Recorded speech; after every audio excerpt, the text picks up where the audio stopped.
갑자기 많아진 확진자 때문에 모여서 예배드리는 시기가 더 늦어질 것 같습니다. 그래도 인내로 잘 이겨나가는 교회와 성도님들 되시기 기도합니다. 먼저 교회 소식입니다. 우리 교회 53주년 창립 기념주일 선물 뷔페는 일단은 오늘로 마감을 합니다. 우리 못 오신 분들은 언제든지 오시면 제가 이렇게 따로 드리겠습니다. 소감 쓰는 거나 이런 거는 이제 없습니다. 그게 아주 중요한 참여였기 때문입니다. 우리 박역 단계가 4단계가 돼서 교회는 이제 잠깐 또 모이지 않습니다. 몇 분들 계속 오셨었는데 이제는 모이지 않고 각 가정에서 예배를 드리게 됩니다. 그래도 서로 더 자주 연락해 주시면 감사하겠습니다. 우리 서로 인사합니다. 하나님의 자녀들이 세상에서 복을 빌면 우리 아버지 되신 하나님께서 하늘에서 복을 내려주심을 믿습니다. 가족끼리 그리고 혼자 계신 분 저와 축복해 주시면 감사하겠습니다. 예수님의 이름으로 축복합니다. 하늘 복 많이 받으세요. 복 많이 받으세요. 다짐을 합니다. 우리 가슴에 손을 얹고 시작하시겠습니다. 하나님은 나를 끔찍이도 사랑하시는 우리 아버지시다. 그래서 하나님은 나를 항상 가장 좋은 길로 인도하신다. 아멘. 이어서 화면을 참조하시고 사도신경으로 신앙 고백하시겠습니다. 전능하사 천지를 만드신 하나님 아버지를 내가 믿사오며 그 외아들 우리 주 예수 그리스도를 믿사오니 이는 성령으로 잉태하사 동정녀 마리아에게 나시고 본디오 빌라도에게 고난을 받으사 십자가에 못 박혀 죽으시고 장사한 지 사흘 만에 죽은 자 가운데서 다시 살아나시며 하늘에 오르사 전능하신 하나님 우편에 앉아 계시다가 저리로서 산자와 죽은 자를 심판하러 오시리라. 성령을 믿사오며 거룩한 공회와 성도가 서로 교통하는 것과 죄를 사하여 주시는 것과 몸이 다시 사는 것과 영원히 사는 것을 믿사옵나이다. 아멘. 이제 영상을 보시면서 찬양으로 주님께 영광 돌리시겠습니다. 장마철이라서 더 힘있게 찬양하려고 합니다. 일어나라 찬양을 드리라 같이 부르시겠습니다. 일어나라 찬양을 드리라 우리를 구원하신 주께 일어나라 찬양을 드리라 우리를 구원하신 주께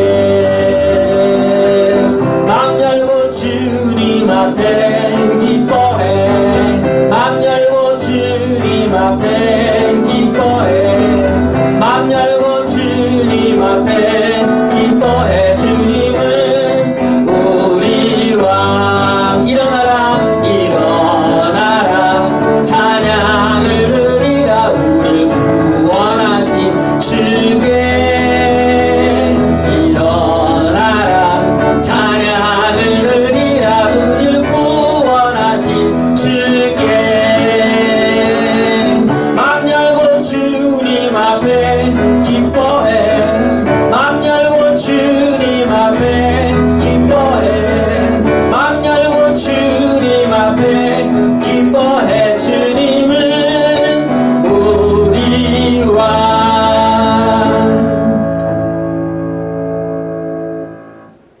이 찬양이 좀 익숙하지 않으신 분들이 계실 수 있겠습니다만은 좋은 찬양이라서 우리 배우시면서 같이 부르시겠습니다.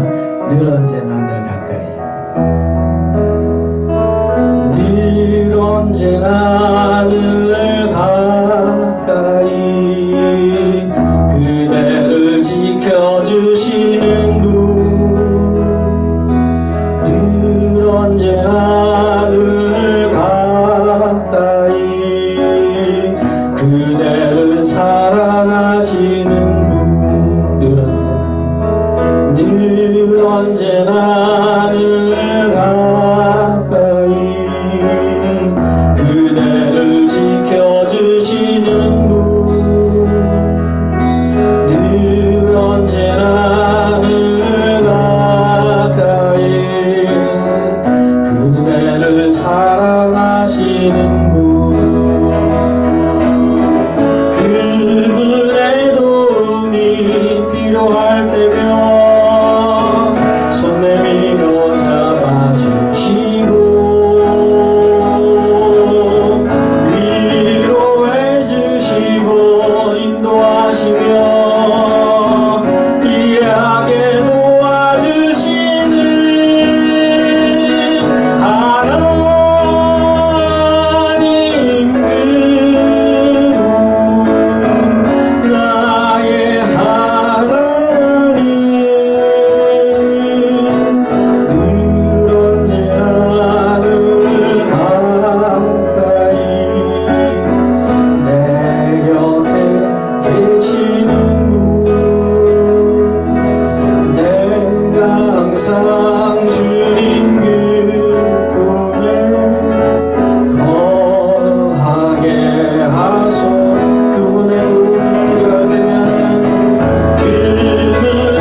주님께서 늘 우리와 함께 하시기에 우리는 이 길을 갈 수 있습니다.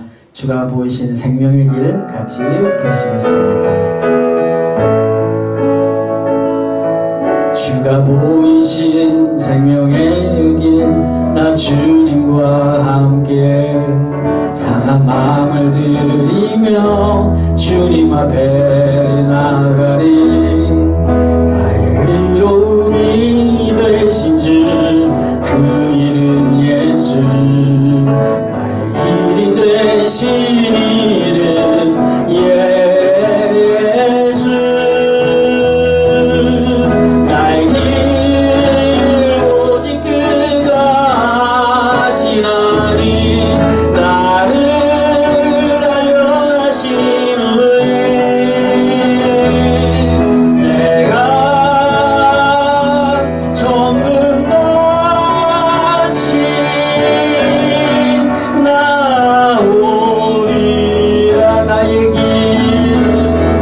나의 길 오직 그가 하시나니, 나를 단련하신 후에 내가 정금같이 나오리라.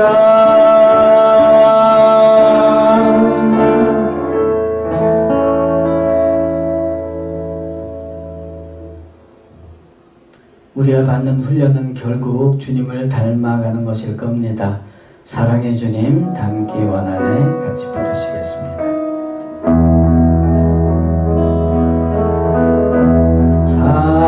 사랑의 주님 닮기 원하네.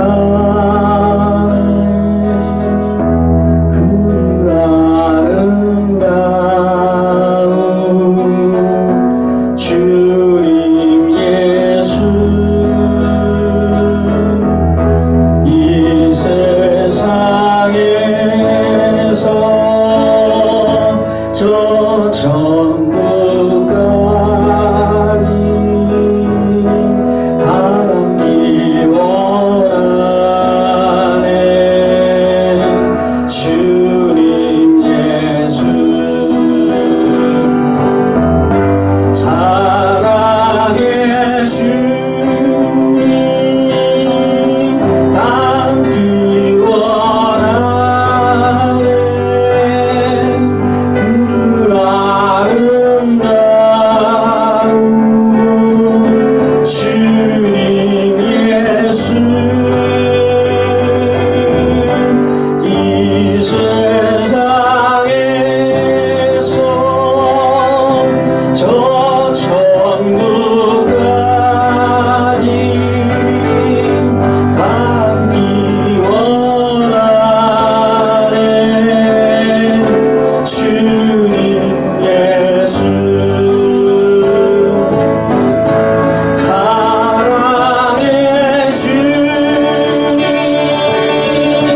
닮기 원하네. 그 아름다운 주님 예수. 이 세상에서 저 천국까지 닮기 원하네. 주님 예수.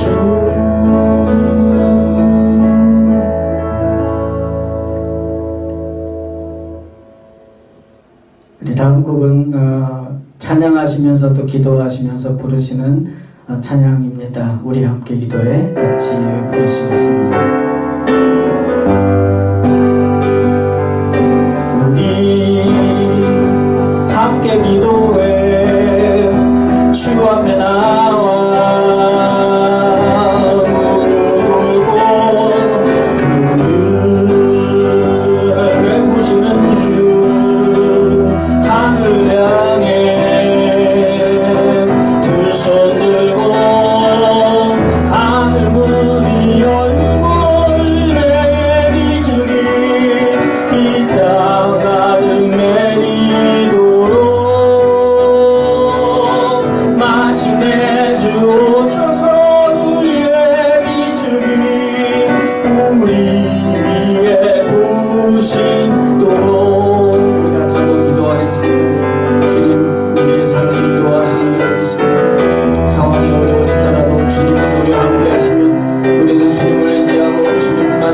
받고 나아가겠사오니 아버지 하나님 역사하여 주시옵소서. 주님께서 함께 하시고 우리에게 나타나 주시옵소서. 주님 우리의 연약함을 하시는 주님 우리의 어리석음을 주님께서 하시고 내버려두지 마시고 붙잡아 주시옵소서. 예배 가운데 역사해 주시옵소서. 주님의 마음을 다여 주 앞에 예배드리고 하시고 하나님 성령님께서 우리 가운데 역사하여 주시옵소서. 예배를 통하여 우리 삶을 다시 회복되게 하시고 우리의 모든 생활이 예배가 되게 주님 역사하여 주시옵소서. 성령님 주관해 주시옵소서. 하늘문이 열리고 하늘문이 열리고 은혜의 빛이 이 땅 가득 내리도록 마침내 주 오셔서 의의 빛을 우리 위에 부으신 하늘문이 열리고 하늘문이 열리고 은혜의 빛을 이 땅 가득 내리도록 마침내 주 오셔서 의의 빛을 우리 위에 부으시도록.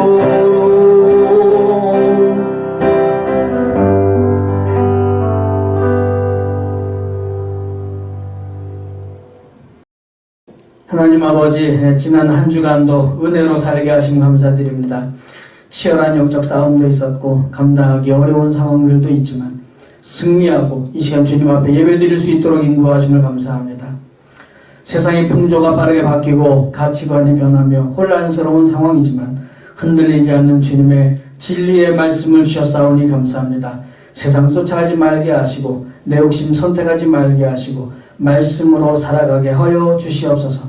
성령으로 충만케 해주셔서 늘 주님과 동행하게 하시고 마귀를 대적하여 물리치게 하옵소서. 주님의 사랑으로 승리하게 하옵소서. 인내로 승리하며 주님 가신 발자취에 따라 천국을 향하게 하옵소서. 오늘도 영상으로 예배를 드립니다. 예배 가운데 주님을 만나게 하시고 부족한 종을 스피커로 사용하셔서 주님 말씀 바르게 전달되게 하여 주시옵소서. 손에 예물을 드립니다. 우리 자신을 주님께 드리오니 받아 주시옵소서. 드리지 못한 손길, 드린 손길 모두 주님의 은혜와 축복으로 허락해 주시옵소서. 놀라운 은혜로 우리를 구원하시고 끝없는 사랑으로 우리를 구원하시는 우리 주 예수 그리스도 이름으로 간절히 기도드리옵나이다.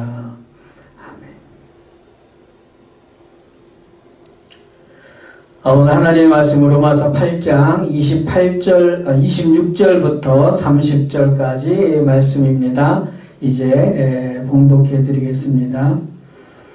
이와 같이 성령도 우리의 연약함을 도우시나니 우리가 마땅히 기도할 바를 알지 못하나 오직 성령이 말할 수 없는 탄식으로 우리를 위하여 친히 간구하시느니라. 마음을 살피시는 이가 성령의 생각을 아시나니 이는 성령이 하나님의 뜻대로 성도를 위하여 간구하심이니라. 우리가 알거니와 하나님을 사랑하는 자 곧 그 뜻대로 부르심을 입은 자들에게는 모든 것이 합력하여 선을 이루느니라. 하나님이 미리 아신 자들 또한 그 아들의 형상을 본받게 하기 위하여 미리 정하셨으니 이는 그로 많은 형제 중에서 맏아들이 되게 하려 하심이니라.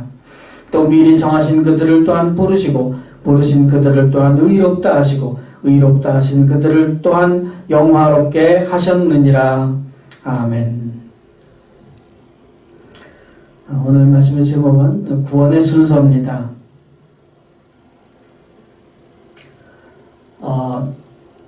중국이나 또 동남아 지역을 선교하는 목사님들로 구성된 선교단체가 있습니다. 그 중에 한 번을 제가 오래전부터 알고 있었는데 연락이 왔어요. 그 히브리어 문법을 강의를 좀 해달라고 그래서 그리 어렵지 않으니까 허락을 했는데 영상을 찍어야 되는데 준비를 하다 보니까 그 강의 자료 PPT 이런 거 만드는 게 너무 시간이 많이 드는 것 같아서 좀 고민이 됐습니다. 그래서 기도했는데 아무래도 좀 못하지 않을까 생각을 했는데 어떤 그런 관련 사이트를 가입을 했더니 그 자료를 다 이렇게 제공을 해주더라고요. 그래서 하라고 그러시나 보다 그냥 그러고 감사하게 준비 중에 있습니다. 우리가 생각지 못했던 일들 하나님께서 인도하시는 것을 늘 감사를 해봅니다.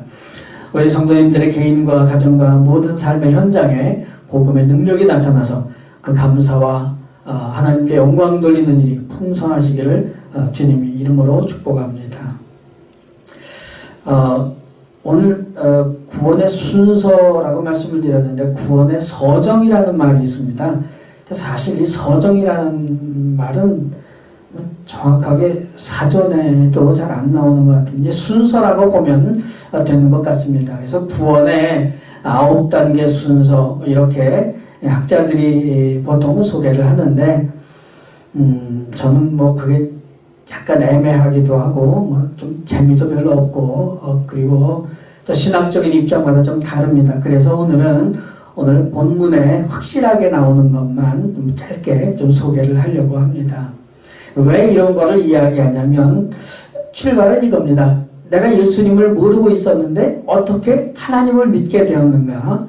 거기에 대해서 성경의 여러 가지 표현들이 마치 단계로 나옵니다. 그래서 이제 그런 연구를 하게 된 것 같아요. 먼저 나오는 게 소명입니다. 하나님이 부르신다는 뜻이에요. 이게 참 은혜입니다. 그러니까 우리가 예수를 믿기 전인데 그때는 사실 영적으로 죽은 상태죠. 그러니까 우리 육신의 귀는 뭐를 들을런지 모르지만 우리의 영혼은 들을 수 있는 상태가 아닙니다. 근데 그런 상태에 우리를 하나님이 부르시는 거예요. 근데 듣게 됐어요. 그러니까 이 소명은 우리가 우리의 능력으로 들은 것이 아니라 하나님의 그 은혜로 우리가 들을 수 있는 능력을 부여받아서 듣고 반응을 보였다는 것을 설명을 하는 단계입니다. 그래서 우리는 구원이 철저하게 하나님의 은혜로 시작됐다고 말합니다. 그럼 제가 좀 늘 하는 게 이제 엉성한 비유를 드는 건데 좀 한번 들어보겠습니다. 그러니까 어린 아기가 엄마 배에서 태어나는 거예요. 태어나는 아기가 한 일이 뭐가 있겠습니까? 없어요. 근데 자 이제 내가 태어났습니다. 사실 내가 태어났다라는 표현이 맞나요? 그래서 서양에서는 이렇게 내가 태어나졌다는 식으로 표현이 되는 것 같습니다.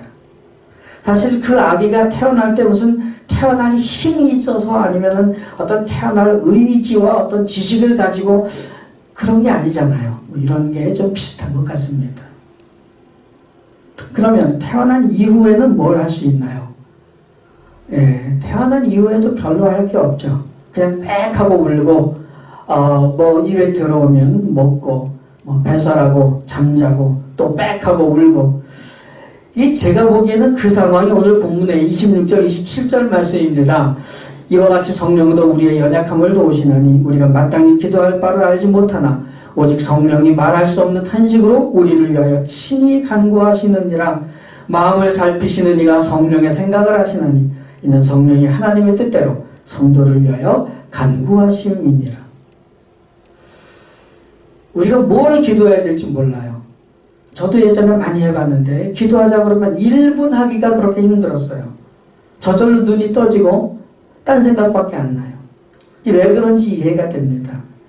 기도에 있어서는 그냥 빽 하고 우는 수준인 거예요. 물론 이제 어떤 아기들은 막 10분도 울고 30분도 울고 그러긴 하겠지만 하여튼 우는 수준인 겁니다. 그러니까 아직 대화의 수준이 아닌 거죠. 그러니까 부지런히 먹고 자고 그래서 성장하기를 기다릴 수밖에 없습니다. 그런데 요즘은 뭐 별로 이런 논쟁을 하지 않지만 예전에는 한동안 아주 큰 토론이 있었죠. 뭐냐면 소위 말해서 예정론이냐 예지 예정론이냐. 우리가 어떻게 믿음 생활을 하게 될지 하나님이 미리 다 아셨기 때문에 우리를 선택했다. 이게 이제 예지 예정론이고 우리의 그런 행위가 어떤 전제 조건이 아니라 전적으로 하나님의 뜻하신 대로 선택을 한 거다. 이게 이제 우리 장목일가 말하는 예정론입니다. 근데 저는 이게 뭐 그렇게 말장난처럼 좀 그런 것 같아서 이런 토론을 뭐 저는 할 생각도 없습니다. 오늘 본문에는요, 이 두 가지가 다 나오는 것 같아서 좀 그렇습니다. 29절이 이래요. 앞부분을 보면은 하나님이 미리 아신 자들을 또한 그 아들의 형상을 본받게 하기 위하여 미리 정하셨으니, 이게 미리 아셨다는 건지 미리 정하셨다는 건지 좀 애매합니다. 중요한 거는 그 앞에 28절입니다. 우리가 알거니와 하나님을 사랑하는 자 곧 그의 뜻대로 부르심을 입은 자들에게는 모든 것이 합력하여 선을 이루느니라. 저도 젊었을 때부터 이 구절 참 많이 외웠습니다. 모든 게 합력하여 하나님의 뜻에 그 선한 뜻을 이루어가는 겁니다. 그 의도적으로 이 말씀이 여기에 기록된 거죠. 다 합력하게 되어 있다고 성경은 말합니다. 그래도 이 문제가 마음에 걸리시는 분들이 꼭 계십니다. 저도 그랬거든요. 그래서 한번 좀 더 엉성한 비유를 좀 말씀을 드리겠습니다. 이게 사실은 저는 차원이라고 생각을 합니다. 차원. 차원 그러면 혹시 또 수학 아니냐 그래서 벌써 눈 감으시는 분들 계실지 모르겠는데, 눈 뜨셔도 됩니다. 아니고 꼭 눈을 뜨시고 제 손을 보셔야 됩니다. 이 시청각 재료 이런 거 제가 별로 잘 안 해서 잘은 모르지만, 볼펜에 이런 거 있습니다. 앞에서 보시기에 이 두 볼펜은 겹쳐 보이죠. 그러나 이것을 그대로 옆으로 가면 이거는 결코 안 겹쳐 있습니다. 이게 2차원적이냐 3차원적이냐의 차이는 보는 시각에 따라서 이렇게 다르죠. 그러니까 그렇게 보이는 겁니다. 내가 보는 것이 진리라고 전부라고 무조건 우기는 것은 너무나 심각한 문제를 가져올 수 있습니다. 이게 하나님의 차원에 대한 우리가 이해할 수 있는 그런 부분이 아닌가 생각을 합니다.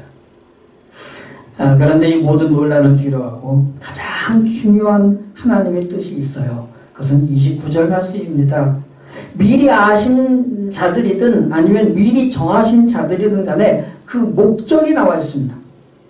하나님이 미리 아신 자들을 또한 그 아들의 형상을 본받게 하기 위하여 미리 정하셨다. 그 아들의 형상을 본받게 하기 위하여 라는 목적이 제일 중요한 겁니다. 우리 신앙의 목표가 예수님을 본받는 것, 이게 아니면 의미가 없어요. 우리의 신앙의 목표는 뭔가 내가 잘 돼서 하나님께 영광 돌리고 이렇게 설명되면 안 됩니다. 사업 잘 나가는 거, 자식들 잘 되는 거 나쁘다는 말이 아니잖아요. 오해하지 마십시오. 문제는 그것 자체가 신앙의 목표가 된다는 건 그건 잘못된 신앙이라는 겁니다. 신앙의 목표는 오로지 예수님을 닮는 거죠. 그리고 본문은요, 예수님을 닮는데 적어도 두 가지를 설명합니다. 30절이요. 또 미리 정하신 그들을 또한 부르시고, 부르신 그들을 또한 의롭다 하시고, 의롭다 하신 그들을 또한 영화롭게 하셨느냐. 다른 건 모르지만 두 가지가 나와요. 의로움과 영화로움. 영화로운 말 그대로 영광스러운 모습입니다. 그렇다면 중요한 건 뭐겠어요? 의로움이겠죠. 다른 건 잘 모르겠지만 적어도 하나님께서는 우리를 부르시고 의롭게 만드신다는 겁니다. 의롭게. 이건 태초부터 그랬어요. 하나님께서 아브라함을 부르신 목적이 그거였어요. 창세기 18장으로 가봅니다. 17절부터 19절까지 이렇게 되어 있어요. 여호와께서 이르시되 내가 하려는 것을 아브라함에게 숨기겠느냐? 아브라함은 강대한 나라가 되고 천하 만민은 그로 말미암아 복을 받게 될 것이 아니냐? 내가 그로 그 자식과 건족에게 명하여 여호와의 도를 지켜 공의와 정의를 행하게 하려고 그를 택하였나니 이는 나 여호와가 아브라함에게 대하여 말한 일을 이루려 함이니라. 하나님은 아브라함을 강대한 나라 복의 근원을 만드실 계획입니다. 왜요? 온 세상 앞에서 통작을 하고? 아니죠. 우리가 온 세상을 다스리고 통치하겠다라고 큰 소리치라고? 그게 아닙니다. 여호와의 도를 지켜서 공의와 정의를 행하게 하려고. 그런데 여기 한 가지 더 나오는 게 있습니다. 공의와 정의 그러면은 우리들이 정의란 무엇인가라고 기준을 세운 그 기준이라고 생각하는데 아니죠. 하나님의 법도가 공의이며 그것이 바로 정의를 나타냅니다. 오늘 우리에게 있어서는 믿음의 도이며 복음이죠. 저도 많이 헷갈렸던 게 하나 있습니다. 성경 특히 구약에서 정의, 공의 그러면 그거는 심판을 할 때 쓰는 건 줄 알았어요. 무슨 말씀이냐? 공의와 정의는 분명히 판단을 하거나 재판을 할 때 기준이 되기도 하지만 그러나 그것이 평화를 이루는 방법이고 그래서 용서를 목표로 하더라고요. 공의와 정의는 성경에서 용서와 평화로 가는 방법입니다. 그 자체가 목적이 아니더라고요. 좀 이런저런 설명을 좀 드려보겠습니다. 그래서 하나님의 말씀을 들은 그 아브라함, 내가 그 여호와의 법도를 통해서 정의와 공의를 행하라고 너를 선택했다. 아브라함이 곧바로 그 공의와 정의를 실천합니다. 어떻게 하죠? 소돔과 고모라를 심판하시겠다는 하나님의 말씀에 대해서 의인 10명만 있어도 구원해 주십시오. 이 아브라함의 공의와 정의를 바탕으로 한 기도를 듣고 하나님께서 만족하셨어요. 아브라함이 공의 정의를 제대로 알아들었구나. 그래서 아브라함이 말도 안 되게 50명이요 45명 30명 이렇게 해서 10명까지 내려가도 그래도 하나님께서는 오케이 인정하시죠. 성경의 공의는 심판 목적용이 아니라는 겁니다.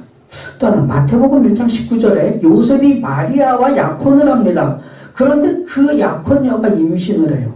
1장 19절입니다. 그의 남편 요셉은 의로운 사람이라 그를 드러내지 아니하고 가만히 끊고자 하여, 끊는다는 건 조용히 이혼한다는 뜻입니다. 그런데 마태는 이러한 요셉이 의로운 사람이라는 겁니다. 아니요, 그 당시에 이런 불미스러운 일이 생기면 돌로 때려 죽이는 것이 관례예요. 그것이 공의를 실천하는 것이었습니다. 그게 바로 율법적 공의와 정의죠. 요셉은 그런 율법적 공의를 따르지 않았고 마태는 그런 요셉을 진짜 의로운 사람이라고 평가하고 있습니다. 성경의 공의는 심판과 정죄를 목적으로 하지 않더라고요. 그건 방법입니다. 목적은 샬롬입니다. 그래서 이 공의가 바로 예수님의 공의죠. 물론 공의의 하나님께서 우리의 죄를 예수님께 다 대신 짊어지게 하십니다. 그런데 그 목적은 바로 우리와의 평화이고 결국 우리를 용서하시기 위함입니다. 그래서 아브라함의 간구는 공의였고 요셉 역시 의로운 사람이었고 예수님의 십자가는 하나님의 공의를 방법적으로 완성하시는 겁니다. 그 목적과 결과는 사랑이고 용서이며 평화이고 구원입니다. 하나님께서 우리를 부르시고 의롭게 만드신 이유는 이 예수님을 닮으라고 부르시고 의롭게 만드신 겁니다. 유대인들은 이 의로움이 목적인 줄 착각을 했죠. 그래서 그렇게 비판적이었고 잘못된 우월감에 빠졌고 결국 하나님의 버림을 받습니다.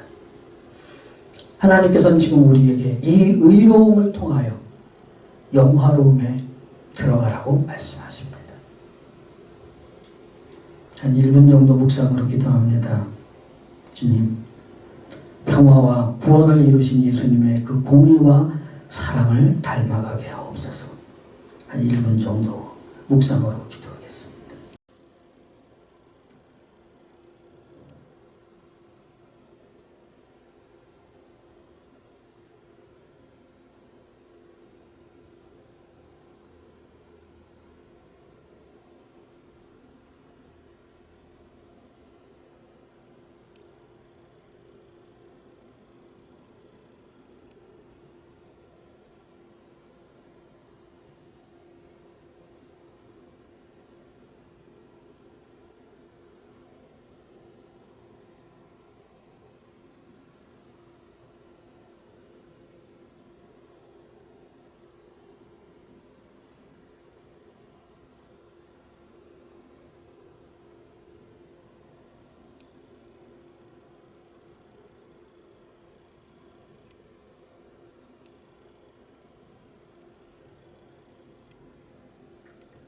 기도하겠습니다. 주님, 오늘도 사랑의 주님을 더 배웁니다. 사랑을 이루시기 위해 공의를 완성하신 그 주님을 닮아가게 하옵소서. 공의를 통해 오히려 용서와 구원을, 평화와 사랑을 이루시는 그 주님의 뜻을 제대로 깨닫고 그 삶을 사신 예수님을 닮아가게 하옵소서. 이 나라의 민족의 복음이 다시 부흥하게 하옵소서. 어떤 상황에서도 복음이 전파되고 생명이 살아나게 하옵소서. 북한의 동포들, 수많은 지하교회들, 그 성도들을 기억하시고 하루속히 통일이 되어 믿음과 삶의 자유와 복된 인생 누리게 하옵소서. 우리는 사랑받을 자격 전혀 없지만 끝까지 사랑하셔서 영생을 주신 주님 감사합니다. 주님의 그 사랑하심과 선하심과 공의로우심으로 살아가게 하옵소서. 예수님의 이름으로 간절히 기도드리옵나이다. 아멘. 이제 우리 사랑의 주님 다 함께 원한에 찬양하시고 축도로 예배를 마치겠습니다.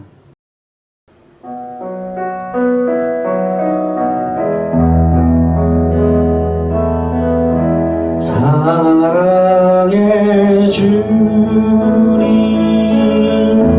닮기 원하네. 그 아름다운 주님 예수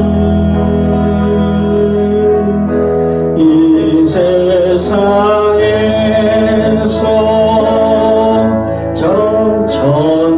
천국까지 담기 원하네.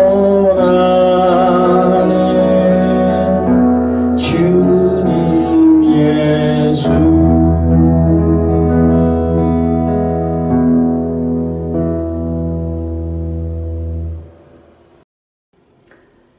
지금은 우리를 구원하시기 위해 이 죄악된 세상에 오신 우리 주 예수 그리스도의 그 놀라우신 은혜와 아들을 세상에 보내시기까지 우리를 사랑하시는 아버지 하나님의 그 끝없는 사랑과 성령님의 감동감과 교통 충만하심이 오늘 이 주일 아침 각 처소와 가정에서 주님께 예배하는 모든 심령들, 우리 교회 소속되어 있는 모든 성도들, 그 가족과 권속들 머리머리 위에, 그리고 이 나라의 민족 위에 지금으로부터 영원토록 함께 계실지어다.